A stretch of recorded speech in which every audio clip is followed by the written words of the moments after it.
Yun mga tropa, medyo minalas tayo ngayon.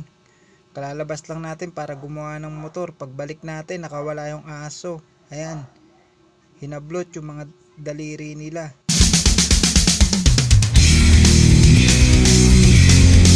Ayan mga tropa, what's up? Kamusta na? Medyo matagal tayong hindi nakapag-upload kasi nawala yung paghagis natin ng NDR sa training. Ayan o, ito na yung mga pang SDR natin.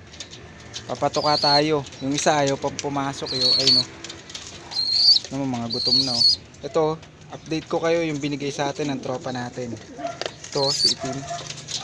Ayun o, malaki na siya o. Ayun mga tropa o. Rumoronda na rin yan, kaya lang medyo mahina pa kasi batang bata pa yan o. Pero umiikot na yan. Sumasabay na yan dyan sa apat na yan o. Tsaka yun, yung isa, yung grisel. Ayun o. Ayaw pumunta rin sa trapdoor, hindi ka makakapasok. Ayun, gusto na nilang kumain o. Papaakyatin natin yan mga tropa sa taas. Ayun o. Pakainin muna natin sila mga tropa.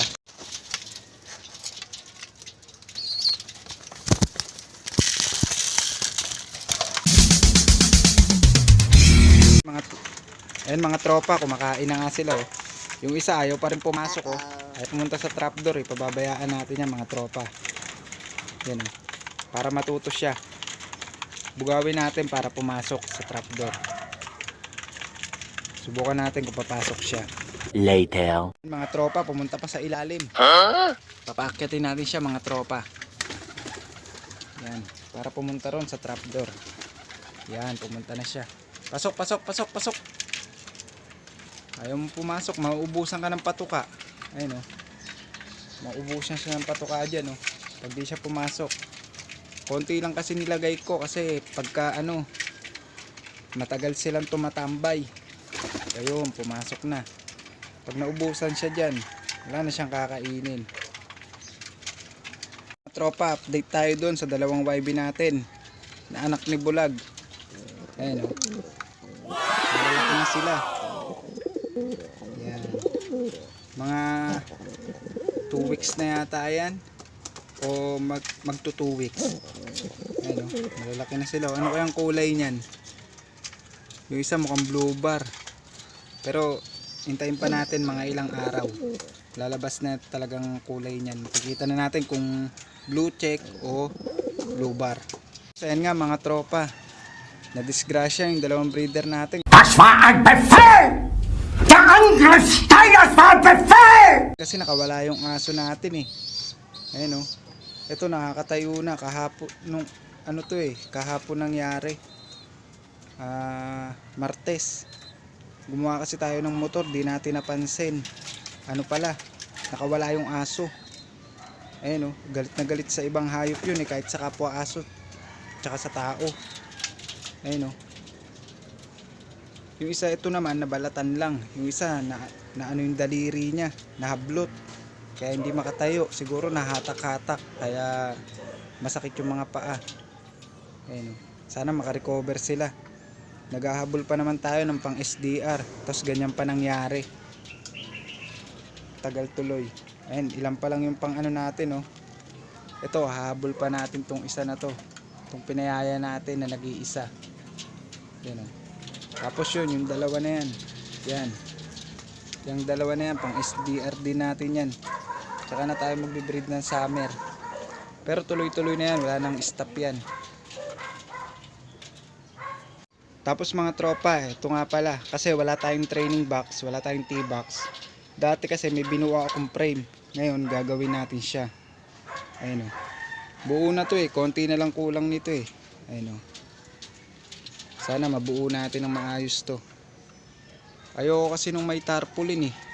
Kaya ang ano ko dyan, yung kasi napupunit yung tarpaulin pagka naarawan, tas ano, naulanan, nabasa, na ano, rumurupok.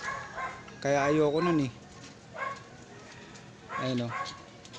Kasi binibilad, pagkatapos ko kasing gumamit ng training box, binibilad ko yun eh, para mamatay yung mga mikrobyo nya. Ayan mga tropa, ito naman yung breeder natin. Yan yung nanay nung nag-iisang pinaakay natin dun, pinasiter natin dun sa pang-ender natin na nawala. Yan, yung parang may diferensya yung pakpak.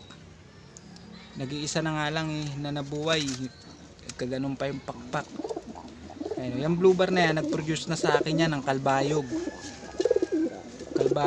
Tapos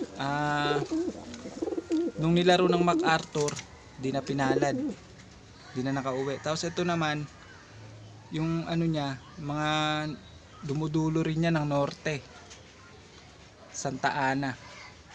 Yung mga nagiging anak niya, finisher din ng Santa Ana. Tapos yung nanghiram din sa kanya niyan, na tropa rin natin kasi hiniram lang din natin yan. Produce sa kanya yan ng Katbalogan finisher nung nakaraan lang. Ayan, sana mag-produce din sa atin na maganda, mga tropa. Yun mga tropa, ito yung bubuuin nating training box. Matagal ko nang ginawa to, siguro kalahating taon na, kaya lang di ko natapos. Ayan o, buo na yan, konting-konti na lang yung kulang nyan. Ayan o, pinagtapal-tapal ko kasi mga tropa para pantay sila. Para minsan kasi pag gumawa ka ng training box, pagka hindi magtugma yung baba tsaka taas, minsan wala sa eskwela, nabibengkong. Yan o, kaya pinagsapi ko muna mga tropa. Ayan, abangan natin to mga tropa.